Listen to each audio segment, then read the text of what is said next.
আসসালামু আলাইকুম ম্যাম। আমি শাফিন আহমেদ। কিছুক্ষণ আগে যে পেশেন্ট কেবিনে আসলো তার হাজব্যান্ড, আসলে আমার ওয়াইফ। 2 মাস যাবৎ আপনার কাছে আসে, কিন্তু আমাকে বলছে না। তার কারণ কি? আপনি কি কাইন্ডলি একটু বলবেন?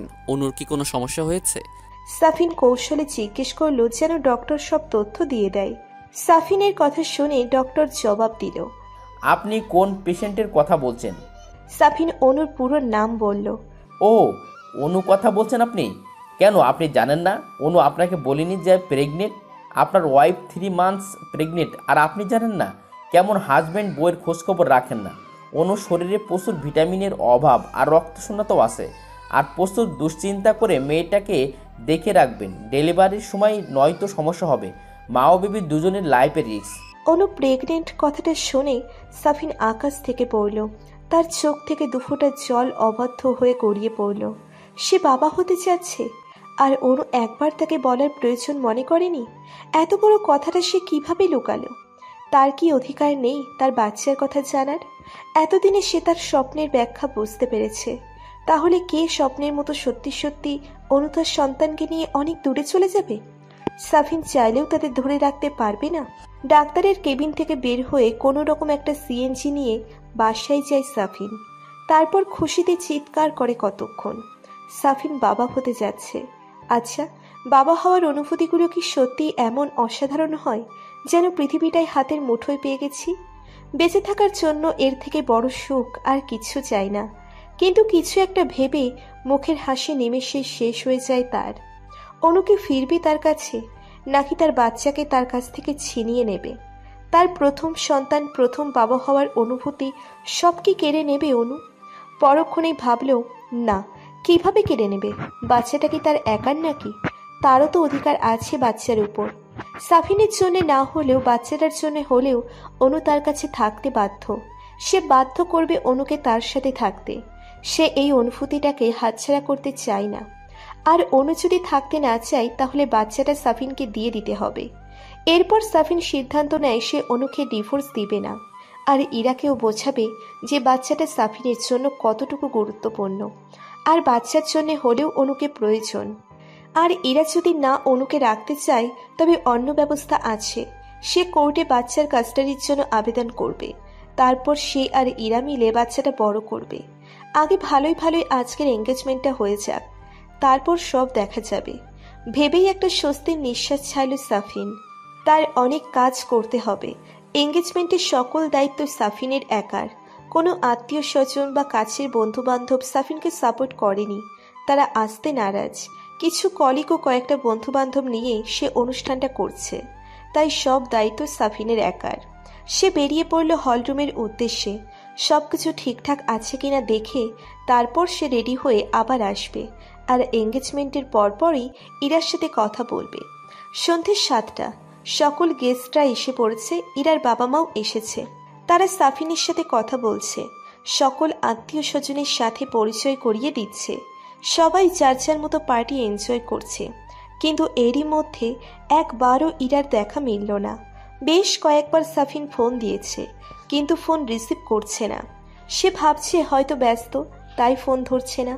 রাত 9টার দিকে সবাই এঙ্গেজমেন্টের জন্য তাড়া দিতে থাকলো, কিন্তু ইরার কোনো খোঁজ খবর নেই।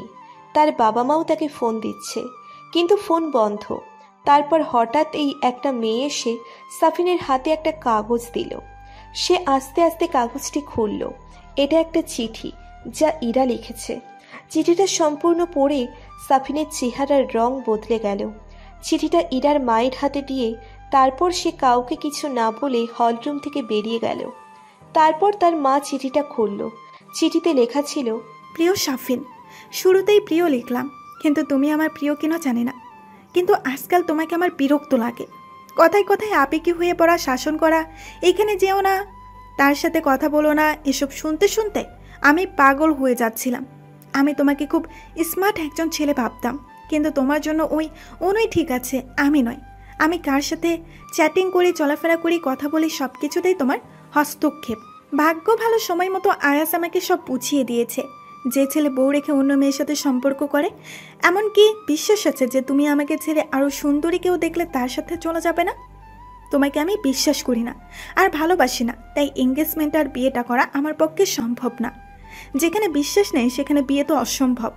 আমি আয়াসকে ভালোবাসি আর ওকেই বিয়ে করব। ও তোমার মতো অত মেন্টালি সিক না, আমাকে বোঝে।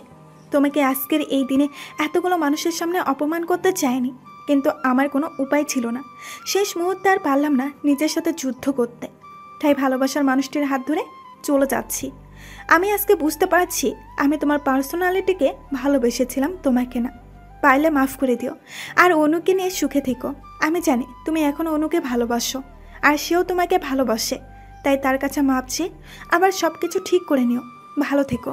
ইতি, ইরা। সম্পূর্ণ চিঠিটা পড়ে তার বাবা মা স্তব্ধ হয়ে গেল। তার মেয়ে একটা বিবাহিত পুরুষকে বিয়ে করতে যাচ্ছিল, এই ছেলের আগেও একটা স্ত্রী আছে জেনেও এত অধপতন হয়েছে তার শেষ পর্যন্ত। একটা পবিত্র সম্পর্ককে নষ্ট করলো তাদের মেয়ে। ভাবতেও অবাক লাগছে। তারা ইরাকে কখনো কোনো কিছুর জন্য বাধা দেয়নি, সব সময় স্বাধীনভাবে চলাফেরা করতে দিয়েছে। তাই বলে মেয়ে এত নিচে নামবে তারা ভাবতে পারেনি। আজ এতগুলো মানুষের সামনে শুধু সাফিনকে না, তার বাবা মাকেও অপমান করল সে। বাসায় পৌঁছে সাফিন কোনো রকম দরজা লাগিয়ে চিৎকার করে কান্না করতে শুরু করলো।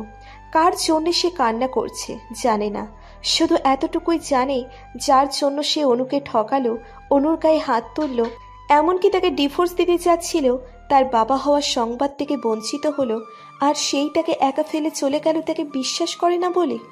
কি দোষ করেছিল সে? সে তো ইরার সব কথাই মেনে নিয়েছে, যখন যা বলেছে তাই করেছে। কখনো তো স্বাধীনতায় হস্তক্ষেপ করেনি, কোনো কিছুর জন্য জবাবদিহিতা করেনি। এমনকি এত বড় একটা ঘটনার পরেও ইরাকে মাফ করে দিয়েছিল। তাহলে কেন এমন করলো? কি সুন্দর করে বলে দিল সাফিনকে ভালোবাসে না, বিশ্বাস করে না, অন্য কাউকে ভালোবাসি। তাহলে কি তার অনুকে দেওয়া আঘাত প্রকৃতি তাকে ফিরিয়ে দিল? সেও তো অনুকে একই কথা বলেছিল, আরো জঘন্যভাবে। অনুকে এমন কষ্টই পেয়েছিল নাকি আরো বেশি? তার ইরার জন্য কষ্ট লাগছে না, কষ্ট লাগছে নিজের জন্য, অনুর জন্য। সে অনুর কাছে কোন মুখে যাবে তাকে ফিরিয়ে আনতে? কিভাবে ক্ষমা চাইবে? আদেও কি অনু ফিরবে তার কাছে? সাফিনের নিজেকে অসহায় লাগছে, খুব একা একা মনে হচ্ছে। ঘরে থাকলে যেন তার দম বন্ধ হয়ে যাবে। এই ঘরে অনুর সাথে তার কত স্মৃতি রয়েছে, ভাবতেই দম বন্ধ হয়ে যাচ্ছে তার। তার এখন অনুকে প্রয়োজন, খুব প্রয়োজন। সে বুঝতে পারছে অনুকে ছাড়া তার চলবে না, কিন্তু অনু তো নেই, দূরে চলে গেছে। সাফিন নিচে তাকে দূর করে দিয়েছে, কিন্তু এখন তার কাউকে প্রয়োজন যে তার কষ্ট বুঝবে। তারপরই হঠাৎ তার মায়ের কথা মনে পড়ল। সে উঠে দাঁড়ালো তার মায়ের কাছে যাওয়ার উদ্দেশ্যে। এখন তার কাউকে প্রয়োজন, খুব করে প্রয়োজন। কাউকে জড়িয়ে ধরে অশান্ত মনকে শান্ত করতে হবে। অনু থাকলে কাজটা বেশি ভালো হতো, কিন্তু আপাতত তার মাকে চাই। একমাত্র মাই পারবে সবকিছু ঠিক করতে। রাত 1:45, দরজায় বারবার কে যেন কলিং বেল বাজাচ্ছে আর সমানে দরজা ধাক্কাচ্ছে। কিছুক্ষণ আগেই ঘুমিয়েছিল শাওন আর রিদি, কিন্তু দরজা ধাক্কা আর কলিং বেলের আওয়াজে তারা দুজনেই হুড়মুড় করে উঠে পড়ল। আর কলিং বেলের বাজে আওয়াজে মিসেস রাহিলা ঘুম থেকে জেগে গেল। শাওন দরজা খুলে অবাক হয়ে গেল। তার সামনে দাঁড়িয়ে আছে তার ছোট ভাই। চুলগুলো এলোমেলো হয়ে আছে, চোখ মুখ ফুলে লাল হয়ে আছে, যেন এইমাত্র কান্না করে এসেছে। শার্টের অর্ধেক ইন করা বাকি, অর্ধেক ছাড়ানো। এত রাতে সেখানে কি করছে? আজ না তার এঙ্গেজমেন্ট ছিল ইরার সাথে, তাহলে সে এখানে কেন? আর চেহারার এই হাল কেন? বেশ কয়েকটা প্রশ্ন ঘুরপাক খাচ্ছে শাওনের মাথায়। বড় ভাইকে দেখে নিজেকে ঠিক রাখতে পারল না সাফিন। ক্লান্ত পায়ে সামনে এগিয়ে তাকে জড়িয়ে ধরেই চিৎকার করে কান্না করতে শুরু করলো সে।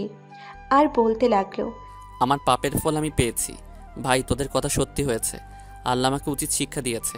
আমি আর সহ্য করতে পারছি না ভাই, আমার অনুকে চাই। ও আমার সব কষ্ট দূর করে দেবে, ওর কাছে জাদু আছে ভাই, আমাকে আমার অনু এনে দে।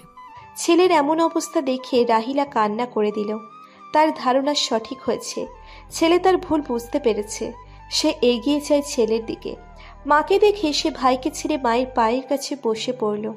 তারপর পা জড়িয়ে ধরে বলল, আমার অনুকে চাই মা, আমার অনুকে চাই। আমি আমার বাচ্চাকে চাই, আমি ওদের ছাড়া বাঁচব না মা। আমি তোমার অনুকে চাই।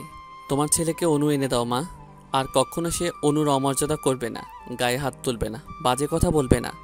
আমরা বাচ্চাকে নিয়ে খুব সুখে থাকব। অনুর কথা মতো আমাদের একটা ছেলে বাবু হবে। আমার মেয়ে বাবু চাই না আর চাই না। অনু যা চাইবে তাই হবে। আমাদের মধ্যে আর কেউ কখনো আসবে না। আমার খুব কষ্ট হচ্ছে মা। অনেক চেষ্টা করেছি অনুকে ভুলে যাবার, কিন্তু পারিনি মা।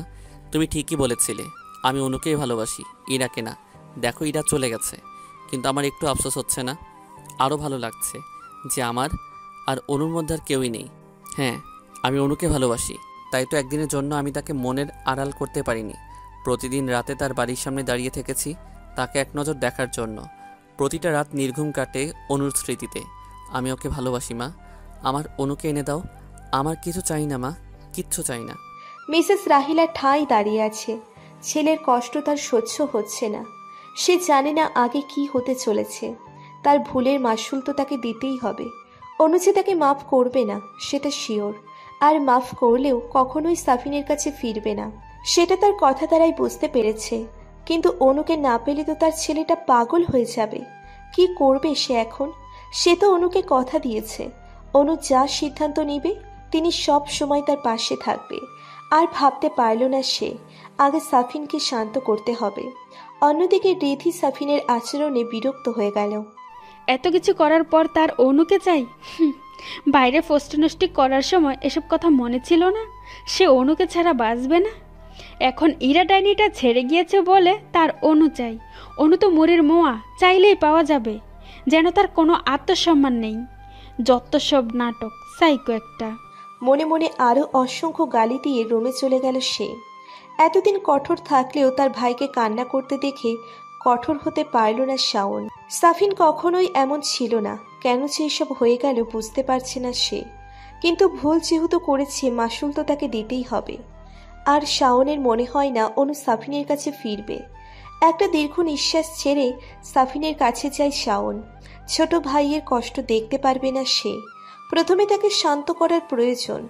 সকালে সাদাত ভাই এসেছিল। অনুর ভিসা কাগজ এসে পড়েছে জানাতে। প্রায় সপ্তাহখানেক পরের টিকিট কেটেছে। প্রয়োজনীয় জিনিসপত্র আর শপিং করতেই এক সপ্তাহ লেগে যাবে।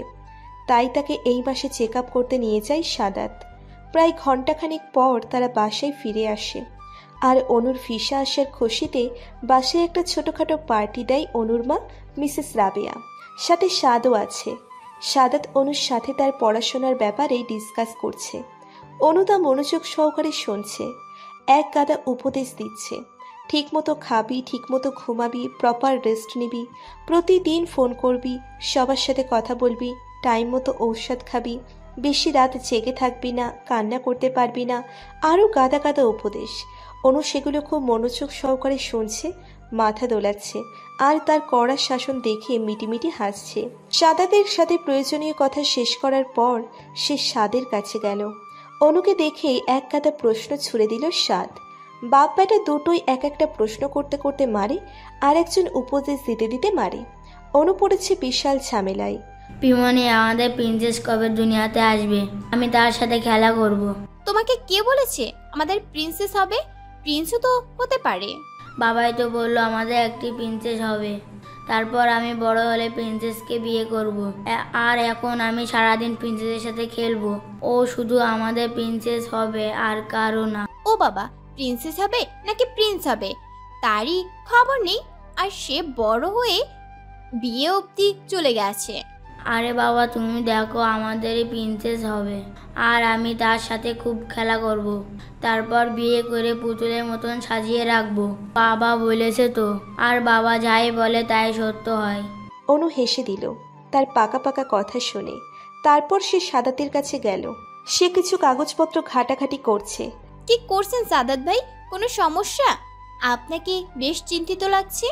আর বলিস না, মাথা থেকে একটা আপদ বিদায় করব বলে ভেবেছি, তাই আপদটা যেন তাড়াতাড়ি বিদায় হয় সেই কাজই করেছি।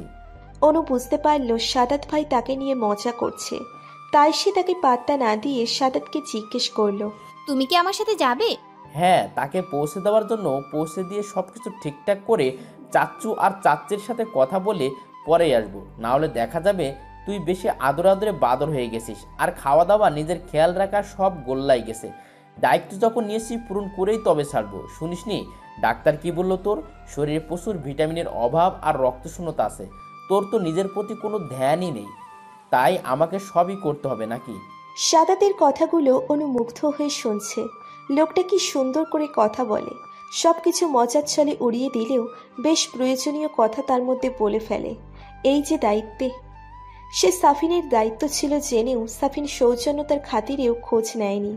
আর এই যে সাদাত ভাই সামান্য কথা দিয়েই সবকিছু নিঃস্বার্থভাবে করে যাচ্ছে, অনুকে মেন্টালি সাপোর্ট দিচ্ছে, আবার নিজ দায়িত্বে দূর দেশে চেনা মানুষের কাছে রেখে আসছে। আজকালকার আপন ভাইয়েরাও এরকম করে না, যতটুকু না সাদাত তার মামাতো ভাই হয়ে করছে। সে এই লোকটার কাছে চিরকৃতজ্ঞ থাকবে। বেশ হাসি তামাশার মধ্য দিয়েই রাতটা কেটে গেল তাদের। সাদাত আর সাদ রাতে বাসায় চলে গেল, কিন্তু কে জানতো কালো অতীতগুলো অনুর জীবনে আবার হানা দিবে, সব কিছু এলোমেলো করে দিতে।